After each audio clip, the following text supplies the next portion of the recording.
I'm seeing so many people moving to the Bay Area right now for one reason or another, and that's an amazing thing to see.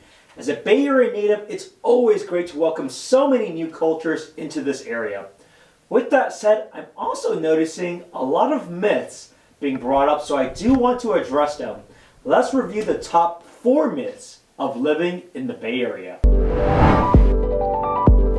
Number 1. The number one thing that gets brought up to me is that the Bay Area is completely unaffordable because of its high cost of living, and everyone is leaving the area because of this. This is kind of a two-parter. The first part is that the assumption of many people is that the Bay Area is completely unaffordable, and the second part is that the cost of living is high. When looking at how affordable the area is, you need to also look at the job market and the incomes in the region. You want to also factor in your growth opportunity. Do you believe that tech will be bigger in 5 years than it is today? The Bay Area has one of the strongest tech and biotech economies in the entire nation, and the job growth here is just as strong and is what fuels that economy. In fact, if the Bay Area were its own nation, it would have the world's 19th largest economy. These two things are oftentimes what attracts people to the area to begin with. There are a lot of very high-paying career opportunities here that bring people to the area and make these homes prices very affordable. It's all relative to income. Fun fact, the Bay Area has some of the lowest debt-to-income ratios in the entire country when it comes to housing. The second thing that gets brought up to me a lot is sort of a follow-up to that first myth. I always get people who assume that the only type of jobs you can get in the Bay Area are in tech. Yes, they will be related to those industries, but it doesn't mean you have to be a software engineer or a data scientist. All of those tech companies need people in sales and operations to grow their top line. This provides a lot of opportunities across the board. I was previously a software sales manager before being a realtor, and I personally did this and enjoyed that for the first decade of my career. Industry-wise, biotech and pharma, which is not the same as tech, has continued to blow up here. I suspect they will be neck and neck to the biggest employers in the country, competing with Boston and San Diego markets for that specific sector. Another great industry to work in the Bay Area is finance. While the industry isn't as large as New York, San Francisco is actually the country's 3rd largest financial center.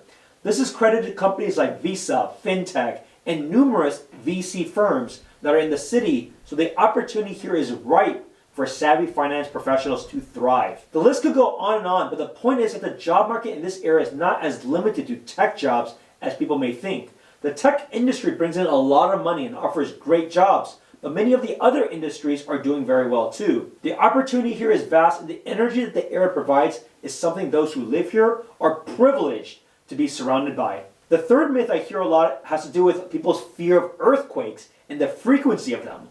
The thing that scares people the most about earthquakes is their unpredictability. Many people are also very well aware of a couple major earthquakes that hit the area in 1906 and again during the World Series in 1989. They see the destruction these disasters cause and understand there is not really anything that can be done to prevent them or protect yourself ahead of time. But it's important to get perspective. 3,000 people died in 1906. 63 people died in 1989. To give you an idea, 20,000 people died of road deaths in California in 2021. It's very important to understand and have a perspective of the level of risk. Last but not least, traffic. This is an old stigma, as prior to February 2020, traffic was significantly worse as all traffic flowed to the same 2 hubs of San Francisco and the Mountain View area. However, with flexibility to come into an office less and work remote more, the amount of traffic is significantly less. Take a look at these stats. Prior to COVID, westbound traffic of the San Mateo and Hayward Bridge was routinely at 60,000 vehicles. Now they have dropped to 24,000 vehicles a day, which is a 59% decline. Take a look at the Dumbarton Bridge. It used to be 40,000 westbound vehicles a day. Now it's more than 31% lower. While there are still areas of traffic, this is nothing compared to before. Compare that with other metros. Look at Atlanta. Look at Texas. Look at Seattle. Look at places like Denver. You could argue their traffic is far worse in those areas, as people in those areas don't have the same jobs that allow as much flexibility as those industries in the Bay Area. That concludes the top 4 myths of living in the Bay Area. I hope that was able to help you ease your mind a bit if any of those things were a concern to you as you consider moving to the area. Let me know if there were any questions or myths I may have missed down in the comments below, and I'll be sure to answer them or maybe even make another video by addressing them. Let's talk about Bay Area real estate by reaching out to me directly at 408-547-4590, and we can keep the discussion going. Thank you so much for watching. Be sure to hit that subscribe button so you don't miss another video, and I'll see you in the next one.